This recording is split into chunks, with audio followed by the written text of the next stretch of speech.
बिस्मिल्लाहिर्रहमानिर्रहीम। अस्सलाम वालेकुम। हमारा जो टॉपिक है आज वो है cell types and body wall in पोरेफ्रा।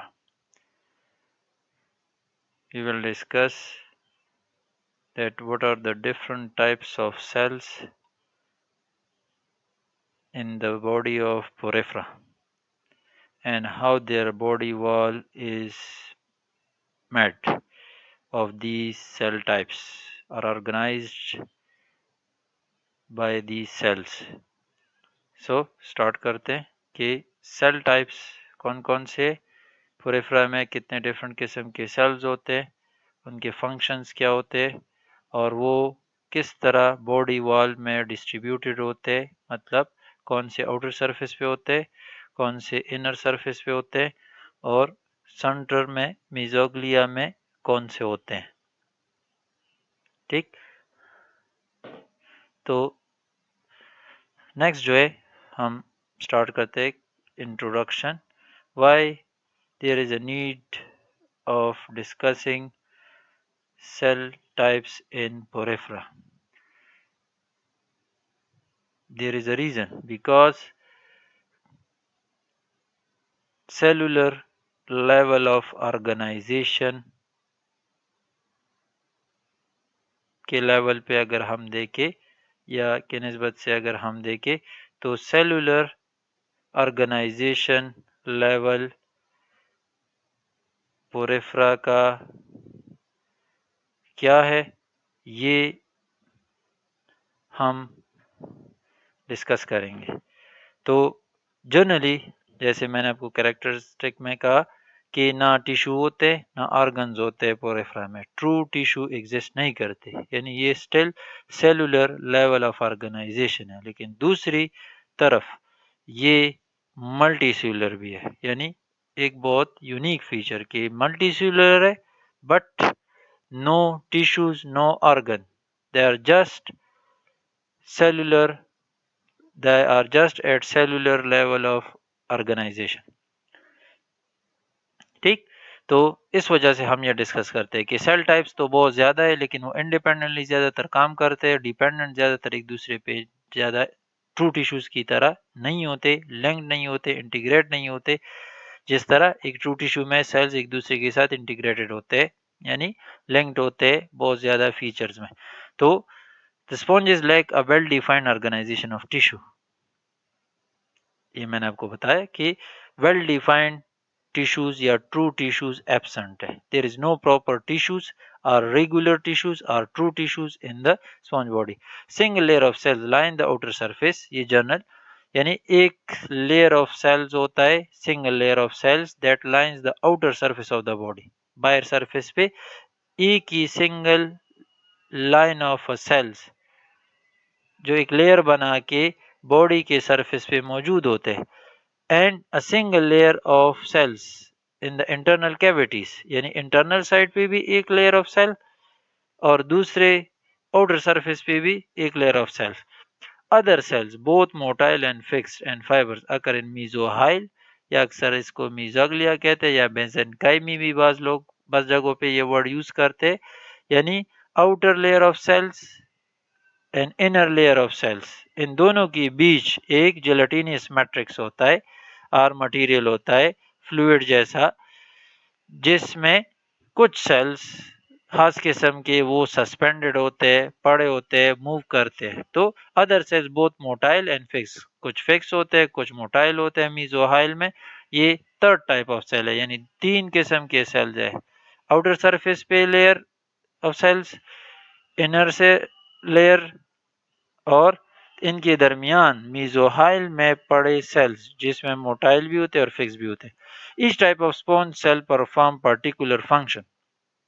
The cell either may gather in certain areas of the sponge or form layers and membranes। ये मैंने बताया कि सेल, हर सेल अपना एक पर्टिकुलर फंक्शन परफॉर्म करता है, वो आगे हम पढ़ेंगे कि क्या function. The cell either may gather in certain area, यानी बाज़ जगहों पे ये सेल्स इकट्ठे आके एक खास रीजन में लेयर्स बनाते हैं, या मेम्ब्रेन्स बनाते हैं, ठीक है। In certain area of the sponge are form layers and membranes. They have a remarkable ability to migrate and to transform from one cell type to another. कुछ सेल्स ऐसे होते हैं कि यानी एमीबोसाइट्स आप पढ़ेंगे, आर्क्यूसाइट ऐसे होते हैं, मीजोहाइल में पढ़े होते हैं, मेसेनकाइमी में पढ़े होते हैं, जो एक जिनकी एक रिमार्केबल एबिलिटी होती है कि वो दूसरे किस्म के सेल्स में मॉडिफाई होते हैं, स्पेशलाइज होते हैं, ट्रांसफॉर्म होते हैं, यानी तब्दील हो जाते हैं जब ज़रूरत हो बॉडी को। तो ये आप देख सकते हैं, ये मैंने जो आपको डिस्कस किया कि आउटर सरफेस लेयर, ये जो लाइट येलोइश कलर आपको देखते हैं, ये आउटर सरफेस लेयर है, जो single line of a cell, यानी एक लेयर होता है, सरफेस बनाते हैं। यहाँ पे ये आप देख सकते हैं, these are the single layer of cells, ठीक। जो पेनाकोसाइट्स होते हैं वो आगे आ जाएगा। ये जो इंटरनल लेयर है, ये डार्क रेडिश या रेडिश जो दिखाई देता है, ये वाला, दिस इज कवानोसाइट लेयर, जिसका हमने पढ़ा कि इंटरनल कैविटीज की लाइनिंग एक दूसरे किस्म के सेल्स बनाते हैं जो कवानोसाइट्स होते हैं। अभी हमने उसके बारे में डिटेल में पढ़ना है, लेकिन आपको पता होना, ये बॉडी वॉल है, ये outer surface layer, flat sales होते हैं, सेंटर में ये मीजोहाइल है या मीजाग्लिया है या मेसेनकाइमी है, ये कवानोसाइट से इंटरनल स्पॉन्जोसील की तरफ ये जो फ्लैजिलेटेड सेल्स होते हैं, ये एक प्रॉपर कवर बनाते हैं, इंटरनल लाइनिंग बनाते हैं। तो दो layer of cells, outer inner, ठीक है, एक में पिनाकोसाइट, एक में कवानोसाइट। सेंटर में ये जिलेटिनियस ग्रेनुलर मैट्रिक्स होता है, जिसमें कुछ सेल सस्पेंडेड होते हैं, उनको हम अमीबोसाइट्स कहते हैं, ठीक है। ये आप देख सकते हैं अमीबोसाइट। इसकी डायग्राम को हम बार बार देखेंगे, रिव्यू करेंगे, जहाँ पे भी कोई पॉइंट आएगा तो इनके अंदर जो ये टाइप्स है ये हम पढ़ेंगे, ठीक। तो जनरली ये हमने पढ़ा था, एक सिंपल एस्कान टाइप या स्पॉन्ज के बेसिक बॉडी प्लान है, ठीक है, कि वाटर आता है ऑस्टिया के थ्रू, ये ऑस्टिया है, ये पोर्स ऑस्टिया के थ्रू इंटर होता है और चैनल से पास होता है और फिर स्पॉन्जोसील में आके ऑस्कुलम के थ्रू पास होता है। This large opening, single large opening is called osculum. Three main types of cells होते हैं बॉडी वॉल ऑफ या पोरेफ्रा के बॉडी के अंदर। Three principal type of cell में भी डिस्टिंग, पिनाकोसाइट्स कहते हैं जो आउटर सरफेस पे होते हैं, कवानोसाइट्स होते हैं, फ्लैजिलेटेड कॉलर सेल्स और archaeocytes and archaeocytes. Three types of cell. Pinacocytes कौन से सेल है? पिनाकोसाइट फॉर्म द पिनाकोडर्म, जो आउटर लेयर हमने पढ़ा दैट इज कॉल्ड पिनाकोडर्म। ये जो हमने पढ़ा, ये लेयर, ये फ्लैट सेल्स होते हैं, थिन फ्लैट सेल्स जो आउटर बॉडी सरफेस या प्रोटेक्टिव कवरिंग बनाते हैं, इसको हम पेनाकोडर्म कहते हैं, क्योंकि इनमें पेनाकोसाइट कंपोजिशन होती है, पेनाकोसाइट्स मिलके ये लेयर बनाते हैं, इस वजह से इसको पेनाकोडर्म कहते हैं, ठीक। पेनाकोसाइट्स आर फ्लैटेंड, यानी मुख्तलिफ रीजन है। फिर pinacoderm a single cell layer found on the body surface, common हमने पढ़ा बॉडी सरफेसेस पे, and lining of the channels और कैनाल्स, यानी ये कैनाल्स में भी पेनाकोसाइट्स मौजूद होते हैं। यहाँ पे आप देख सकते हैं, यानी बास स्पॉन्जेस जब कॉम्प्लिकेटेड होते हैं तो इनमें जो वाटर कैनाल्स होते हैं उनमें भी पेनाकोसाइट्स मौजूद होते हैं। यहाँ पे ये शो नहीं किया है, ठीक है, ये पोरोसाइट है, ये जस्ट पोर है। जब पाइपिंग सिस्टम लेंथी हो, बहुत ज्यादा कैनाल्स हो, तो उन कैनाल्स की लाइनिंग भी पेनाकोसाइट्स की होती है। Pinacocytes are flattened cells containing many granules capable of contracting. Pinacocytes may cause a reduction in the volume of the sponge if it is disturbed. ये पिनाकोसाइट फ्लैट सेल होते हैं, उसमें अंदर ग्रेन्यूल्स होते हैं बहुत ज़्यादा, ठीक है, कैपेबल ऑफ कंट्रैक्टिंग, और इसमें कंट्रैक्टिलिटी यानी अब फ्लैट और फिर अपने शेप को थोड़ा बहुत चेंज कर सकते हैं, कंट्रैक्ट और रिलैक्स हो सकते हैं। तो पिनाकोसाइट इसी फीचर की वजह से ये अपने साइज की कंट्रैक्शन और रिलैक्सेशन या उस अपने साइज चेंज करने की वजह से they can may cause a reduction in the volume of the sponge. जब ये कंट्रैक्ट होंगे तो साइज स्पंज का कम या ज़्यादा होता है, यानी ये अपनी कंट्रैक्टिलिटी में चेंजेस लाते हैं। कंट्रैक्शन और रिलैक्सेशन चेक करवाते हैं तो इसमें स्पॉन्ज बॉडी, इसके ज़रिए स्पॉन्ज की बॉडी में चेंजेस आते हैं, तो volume of water inside the sponge ये कम ज़्यादा हो सकता है, यानी इसके थ्रू ये कंट्रोल करते हैं, या अगर ये डिस्टर्ब हो जाए किसी बाहर स्टिमुलस की वजह से। पिनाकोसाइट में फिर टाइप्स बहुत ज़्यादा है, यहाँ पे 3 मैन उनकी पोजीशन की वजह से। Basopinacocyte, basopinacocytes are in contact with the surface to which the sponge is attached. Basopinacocytes are in contact with the surface to which the sponge is attached, यानी जहाँ पे ये यानी rock के साथ लगा है, तो उस रॉक के साथ अटैचमेंट जिन पिनाकोसाइट्स की वजह से होते हैं उनको बेसी पिनाकोसाइट्स कहते हैं, यानी pinacocyte present at the base through which a sponge attached to a substratum, such pinacocytes are called basipinacocyte. Exopinacocytes are found on the surface, ये जर्नल हमने जो पढ़ा, these are exopinacocytes. Endopinacocytes जो कैनाल्स, वाटर कैनाल्स को की lining होती है, यानी वहां पे जो मौजूद होते हैं उनको एंडोपिनाकोसाइट्स कहते हैं। तो 3 मैन यहाँ पे आप देख सकते हैं, यहाँ पे इन सरफेसेस पे जो आउटर सरफेस पे जो पेनाकोसाइट है दे आर कॉल्ड एक्सोपेनाकोसाइट्स, ठीक है। और यहाँ पे इस बेस, इसके थ्रू यानी ये सबस्ट्रेटम या स्टोन वगैरह के साथ अटैच होते हैं, यहाँ पे जो पेनाकोसाइट है इसको बेसी पेनाकोसाइट कहते हैं। और जो यहाँ पे तो पाइप्स नहीं है, वाटर कैनाल्स, कॉम्प्लिकेटेड कैनाल्स होते हैं, अगर उन कैनाल्स में पेनाकोसाइट्स है तो उसको एंडोपेनाकोसाइट्स कहते हैं, ठीक है। तो ये forms the outer covering of the sponge में फेगोसाइटोज लार्ज फूड पार्टिकल। हम इसको पढ़ेंगे। एक और specialised type of pinacocyte in the Calcarea, ये एक क्लास में, the outer surface of the body also contain flattened granular cells called porocytes. वही पेनाकोसाइट्स है, मॉडिफाई होते हैं, उनके सेंटर में एक होल होता है, एक चैनल होता है, इस वजह से पोरोसाइट कहते हैं, ठीक, because they contain the pore needed to allow water into the sponge. तो इस डायग्राम में अगर आप देखें, ठीक है, ये देख सकते हैं, ये पोरोसाइट है, यही पेनाकोसाइट है, मॉडिफाई होके उसके सेंटर में चैनल होता है, ये पोरोसाइट। पोर होता है कंट्रोल वाटर फ्लो, यानी ये कंट्रैक्ट और रिलैक्स होके ये होल तंग और ओपन होता है, डायलेट होता है, इस वजह से ये वाटर कंट्रोल कर सकता है फ्लो थ्रू द ऑस्टिया। ये ऑस्टिया है, ये होल, और ये पूरा सेल जो है ये पोरोसाइट है, इसके सेंटर में एक चैनल होता है, ये पोरोसाइट इस वजह से कहलाता है। The porocyte can contract, thus closing the pores during unfavorable environmental condition। ये मैंने बताया कि ये कंट्रैक्ट होके अनफेवरेबल कंडीशन में स्टिया को बंद कर सकता है। कवानोसाइट्स, फ्लैजिलेटेड कॉलर सेल्स, जैसे मैंने आपको डायग्राम में देखा है, फ्लैजिलेटेड कॉलर सेल्स होते हैं। Choanocytes are cells that line the interior of the body of sponge, contain a central flagellum, cilium और cilium कह सकते हैं, surrounded by a collar of microvilli। माइक्रोवेलाई यानी साइटोप्लाज्म के एक्सटेंशन होते हैं, which are connected by a thin membrane, which are connected by a thin membrane. They make up choanoderm, a type of cell layer found in the sponge.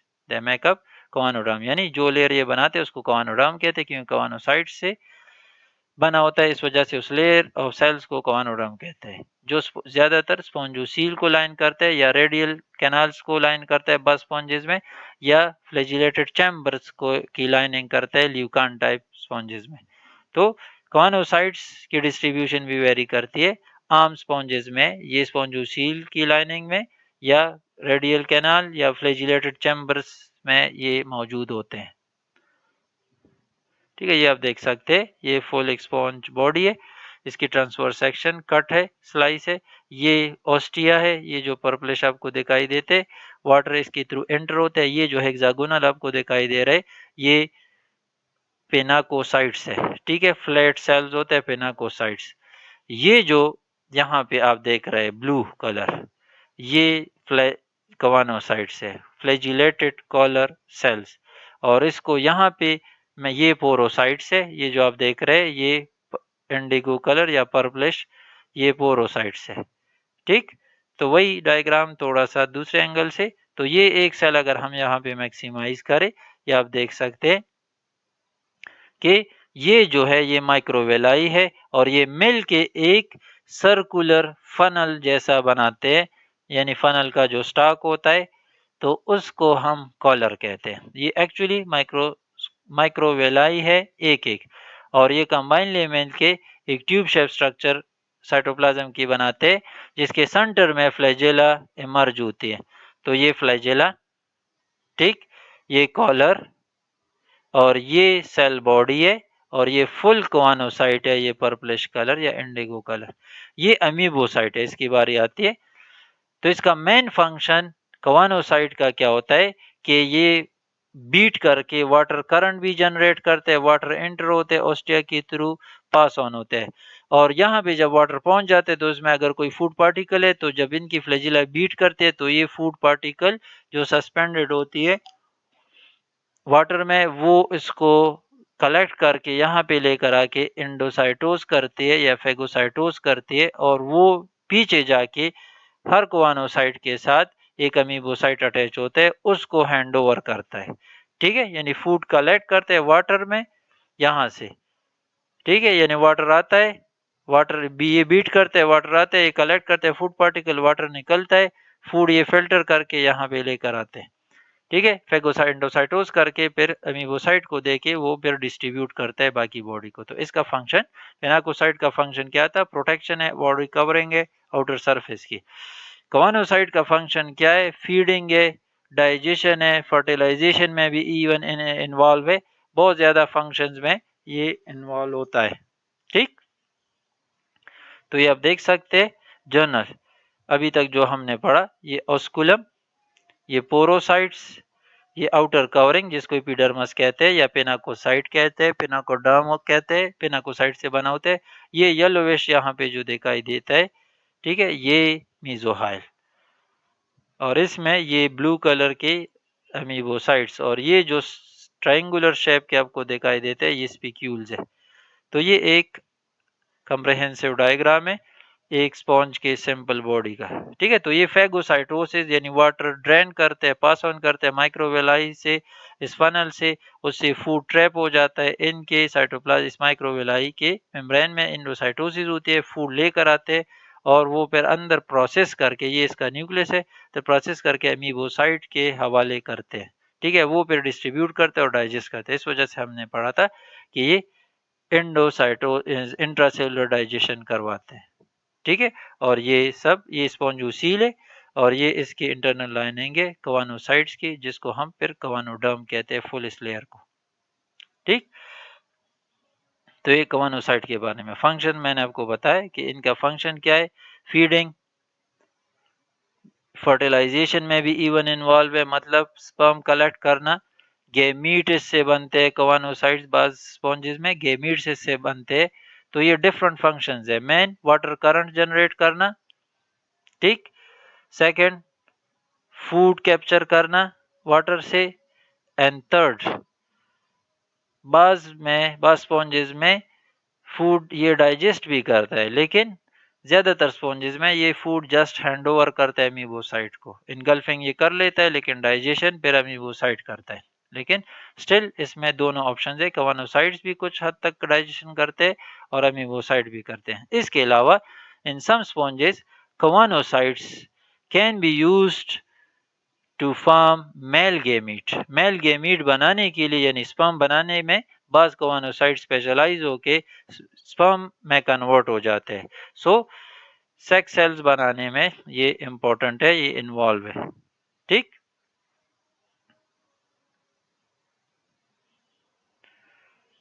आर्क्यूसाइट्स क्या है? Third type of main category of cells. The arcuocytes which are scattered in the mesohyl, ये हमने पढ़ा। arcuocytes या amoebocytes ये अक्सर लोग interchangeably use करते, तकरीबन ये सिमिलर है, oftenly it is called amoebocyte। लेकिन ये वो सेल्स है जो अनडिफ्रेंशिएटेड होते हैं और मीजोग्लिया में या मीजोहाइल में या मेजेंकाइमा में पड़े होते हैं, और इनमें बहुत ज़्यादा पोटेंशियलिटीज़ होते हैं, have remarkable potentiality for transformation into various, यानी बाकी जो मीजोग्लिया के अंदर डिफरेंट टाइप्स ऑफ सेल्स है वो आर्क्यूसाइट्स ही बनते हैं, यानी ये आप कह सकते हैं किस्म के स्टेम सेल्स होते हैं स्पॉन्ज के बॉडी के, एम्ब्रियनिक सेल्स होते हैं। किसी भी किस्म का सेल ये जब बॉडी को ज़रूरत हो स्पॉन्ज के बॉडी को तो ये बना सकते हैं। Some persist and reproduce during the life of the sponge, और कुछ तो ज़्यादातर मॉडिफाई होते जाते हैं, ठीक है, लेकिन कुछ sample like stem cells in our body, ये एक सैंपल पड़ा होता है जब भी बॉडी को ज़रूरत हो, यानी एक पेनाकोसाइट लेट से डैमेज हुआ तो ये पेनाकोसाइट में कुछ कन्वर्ट होके बना देता है जो बॉडी की ज़रूरत हो। अब कुछ दूसरे यानी स्पिक्यूल बनाने वाले सेल्स को की ज़रूरत है स्पॉन्जेस को, तो कुछ आर्क्यूसाइट उसमें, तो हर स्पॉन्ज के बॉडी में जर्नल सेल्स ये मौजूद होते हैं एक एम्ब्रियनिक सेल्स की तरह, कि जो जिस किसी भी वक्त अगर बॉडी को किसी सेल की ज़रूरत हो किसी खास किस्म के सेल को बनाने की, तो archaeocyte converts into that or transform into that type of cells. Some persist and reproduce during the life of sponge. इसका मतलब ये है कि they has the ability for transformation into various other cell types. तो इसको हम टूटीपोटेंट sales भी कह सकते, ये टूटीपोटेंट सेल्स कहते हैं। डिफरेंट फंक्शंस के लिए डिफरेंट सेल्स बनाना, ये archaeocytes as a raw material use होता है, मतलब it transform into that special type of cells. Some persist and reproduce during the life of the sponge without specializing, thus forming an embryonic reserve from which other cellular types may be derived. Others become specialized to carry out particular function. Some persist and reproduce during the life of sponge without specializing. और कुछ मौजूद होते हैं मीजोहाइल में, specialise नहीं होते, like stem cells in our body, thus forming an embryonic reserve from which other cellular type में भी डिराइव। जब बॉडी को ज़रूरत होती है तो एम्ब्रियनिक एक स्टोर की तरह एम्ब्रियनिक सेल्स का एक टेम्पररी स्टोर फार्म में पड़े होते हैं। जब बॉडी को कोई डैमेज अगर होता है किसी फॉर्म ऑफ सेल्स की ज़रूरत हो तो वो उसमें कन्वर्ट होते हैं। Others become specialize to carry particular function, और बाकी स्पेशलाइज होके खास खास फंक्शन करते हैं। कुछ इस तरह जर्नल फॉर्म में अनडिफरेंशिएटेड फॉर्म में पड़े रहते हैं। आर्क्यूसाइड ऑफन कॉल्ड अमीबोसाइट्स, ये मैंने आपको बताया। और अमीबाइट से क्यों अमीबोसाइट्स कहते हैं, क्योंकि ये सूडोपोडिया के थ्रू अमीबा की तरह मूव करते हैं, इस वजह से अमीबाइट सेल्स के have the ability to move. Mesohyl में ये इधर उधर मूव करते हैं। Their cytoplasm contain large quantity of RNA, ये एक्टिव सेल्स होते हैं क्योंकि ये एम्ब्रियनिक रिजर्व सेल्स है, एक्टिव मेटाबॉलिकली एक्टिव होते हैं। And their large nuclei contain small body known as nuclei, इसका मतलब है कि ये एक्टिव होते हैं मेटाबॉलिकली। मटीरियल इसके पास कोई भी किसी भी किस्म के प्रोटीन्स वगैरह और जीन्स जैसे एक्सप्रेस कर सकते हैं और बना सकते हैं। अमीबोसाइट फंक्शन इन रीजनरेशन, एक फंक्शन रीजनरेशन में इन्वॉल्व होते हैं। जो मैंने आपको कहा कोई डैमेज अगर हुआ पेनाकोस डाम को तो उसको रीजनरेट करना दोबारा बनाने में ये अमीबोसाइट्स जाके स्पेशलाइज होके यानी डिफ्रेंशिएट होके ये पेनाकोसाइट्स में कन्वर्ट हो जाते हैं और उस जगह को रिपेयर करते हैं। इसके अलावा transformation of food particle acquired at the choanocytes, यानी कवानोसाइट्स ने जब फूड पार्टिकल कलेक्ट किए वाटर से तो उससे वो फूड पार्टिकल लेना वो अमीबोसाइट का काम है। यानी पीछे अमीबोसाइट ये देखे, ये एक अमीबोसाइट हर कवानोसाइट के पीछे पड़ा होता है। जब ये फूड कलेक्ट करता है तो ये पीछे खड़ा है कि इस मुझे मेरे हवाले करो, ये फिर मूव करता है इधर उधर और बाकी बॉडी को डिस्ट्रीब्यूट करता है, उस फूड को डाइजेस्ट भी करता है और डिस्ट्रीब्यूट भी करता है। ठीक, acquired at the choanocyte throughout the body, transportation यानी ट्रांसपोर्ट का काम भी, distribution of the food, digestion of the food plus distribution of the food, दोनों इसका काम है। Amoebocyte laden with various pigments, बाज अमीबोसाइट्स में कैरोटिनॉइड्स होते हैं, मेलानिन पिगमेंट होते हैं यानी कलर्ड कंपाउंड्स होते हैं। ठीक, समटाइम कंटेन इन अल्गल सिम्बियंट्स, और बाज़ औक़ात वो पिगमेंट्स एल्गल सिम्बियंट्स जो स्पॉन्ज के बॉडी के अंदर रहते हैं उनमें भी होते हैं, लेकिन ज़्यादातर amoebocytes fully loaded with various pigments. बाज़ औक़ात अमीबोसाइट्स पिगमेंट्स यानी कलर कंपाउंड से जो कलर देते हैं स्पॉन्जेस को, यानी बाज़ स्पॉन्जेस के कलर्स होते हैं तो वो अमीबोसाइट्स में पिगमेंट्स की वजह से होता है कि अमीबोसाइट्स में खास पिगमेंट्स से वो भरे पड़े होते हैं, इस वजह से। तो अमीबोसाइट का एक फंक्शन है कि in some of the sponges it has pigments in their cytoplasm and that's why it confers various colors to the sponge body. बाकी फिर बहुत ज्यादा टाइप्स है अमीबोसाइट्स। ठीक है, आर्क्यूसाइट अनडिफरेंशिएटेड सेल्स या आर्क्यूसाइट और अमीबोसाइट तकरीबन एक चीज़ है, ठीक है। फिर अमीबोसाइट्स थोड़ा सा डिफ्रेंशिएट हुआ होता है, फिर अमीबोसाइट से फिर बाकी टाइप्स बनते हैं। तो यहाँ पे ये देख सकते हैं अमीबोसाइट्स, आर्क्यूसाइट्स एंड अमीबोसाइट तकरीबन एक चीज़ है, लेकिन आर्क्यूसाइट्स वो amoebocytes they are undifferentiated cells and are able to form other types of cells, ये मैंने बताया, ठीक है। ये अमीबोसाइट का अनडिफरेंशिएटेड एम्ब्रियोनिक रिजर्व सेल्स होते हैं। अब ये चीज़ें यही आर्क्योसाइट मॉडिफाई होके ये बाकी टाइप्स बनाते हैं, ठीक है, जिसको हम अमीबोसाइट्स कहते हैं। उसमें आर्क्योसाइट्स भी आते हैं, लेकिन आर्क्योसाइट्स वो अमीबोसाइट्स होते हैं जो अनडिफरेंशिएटेड हो, ठीक। तो archaeocytes amoebocyte you can use it interchangeably. इन सब को हम अमीबोसाइट्स भी कह सकते हैं। फिर वो अमीबोसाइट जो अभी अनडिफरेंशिएटेड है, कोई खास फंक्शन लिया नहीं है, तो उसको आर्क्यूसाइट्स कहते हैं। The undifferentiated cells and are able to form other types of cells. Trophocytes, also known as nurse cells. These provide food to developing cells. ट्रोफोसाइट्स को नर्स सेल्स भी कहते हैं। वो अमीबोसाइट्स जिनका काम क्या होता है, providing food to the developing cell, जो न्यू सेल्स बने होते हैं उन सेल्स को फूड डिस्ट्रीब्यूट करना, ये ट्रोफोसाइट्स, उन अमीबोसाइट्स को ट्रोफोसाइट्स कहते हैं।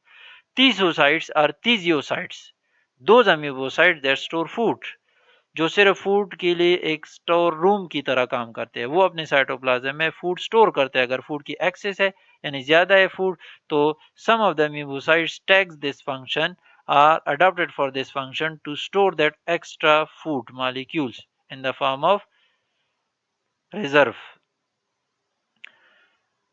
बज अमीबोसाइट्स का काम होता है स्पिक्यूल्स बनाना, स्क्लीरोब्लास्ट सेल्स कहते हैं। Those amoebocytes which are specialized for the formation of skeletal component are spicules.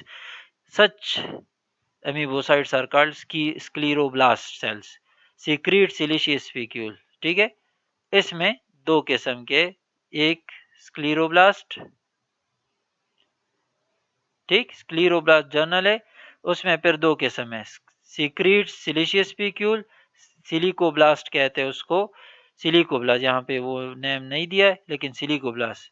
स्क्लीरोब्लास्ट में दोनों आते हैं, कैल्कोब्लास्ट भी और सिलिकोब्लास्ट भी, ठीक है।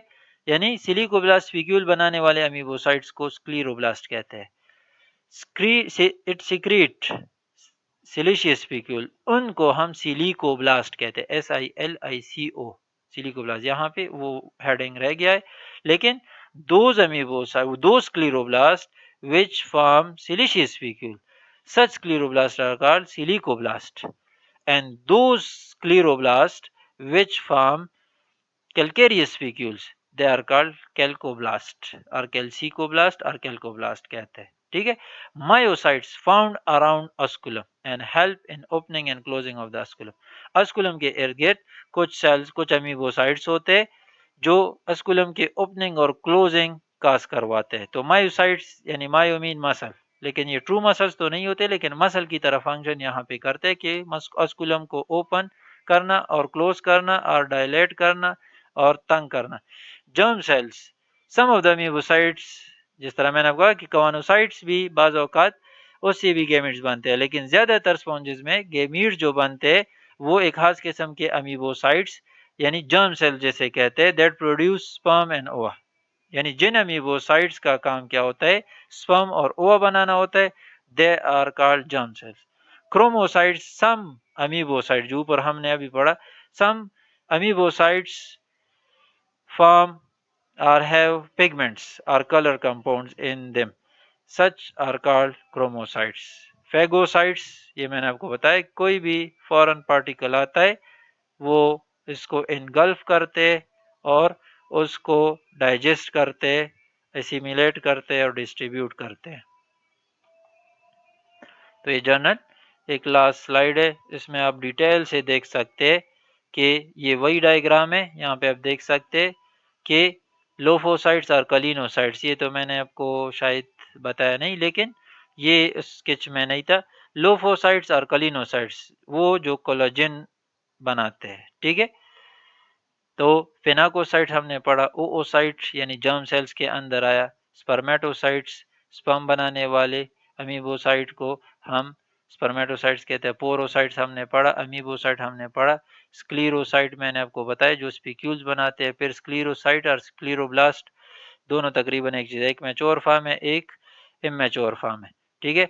तो स्क्लीरोसाइट्स में हमने फिर पढ़ा दन अंदर के उसमें एक सिलिशियस स्पिक्यूल बनाते तो उसको सिलिकोब्लास्ट कहते हैं, और जो कैलकेरी स्पिक्यूल बनाते हैं उसको कैल्कोब्लास्ट कहते हैं, ठीक है। कवानोसाइट का हमने पढ़ा, तो ये आपको पता है ये बॉडी वॉल का मेकअप है, ठीक है। यहाँ पे आप देख सकते हैं also form spermatocytes, covanocytes. Some sponges have the ability to develop a sperm from a covanocytes. ज्यादातर ये अमीबोसाइट से, जर्म सेल से बनते हैं, या ओसाइट और स्पर्मेटोसाइट से बनते हैं, ठीक है। तो ये मैंने आपको बताया कि covanocyte has also the ability to give rise to gametes, especially male gametes. अस्कुलम हमने पढ़ा, जेलाटिनस मीजोग्लिया हमने पढ़ा, ठीक है। ये हमने पढ़ा कि पोरोसाइट्स, ये जो है ये पोरोसाइट्स है। ये जो यहाँ पे पिनाकोसाइट्स होते हैं ये बेसिपिनाकोसाइट्स जो मैंने आपको बताया, ये एक्चुअली अमीबोसाइट्स। और इस अमीबोसाइट्स में फिर टाइप्स हमने पढ़े, आर्क्यूसाइट्स जिनका काम रीजनरेशन होता है, न्यूट्रिशन, ट्रोफोसाइट्स हमने पढ़ा यहाँ पे, यानी तकरीबन डिफरेंट लोगों ने डिफरेंट तरीक़ों से क्लासीफाई किया, लेकिन तकरीबन ये सब इसमें आते हैं। आप एक स्केच अलहदा ड्रा कर। स्क्लीरोसाइट स्पिक्यूल बनाने वाले, अमीबोसाइट, स्पॉन्जोसाइट ये रह गया था, ठीक है। स्पॉन्जोसाइट जो स्पॉन्जिन प्रोटीन बनाता है उसको स्पॉन्जोसाइट्स कहते हैं।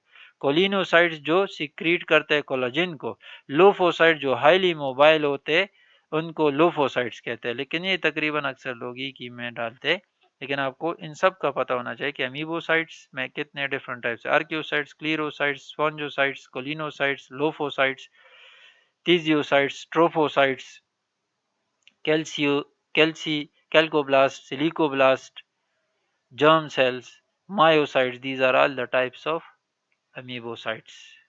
That's all.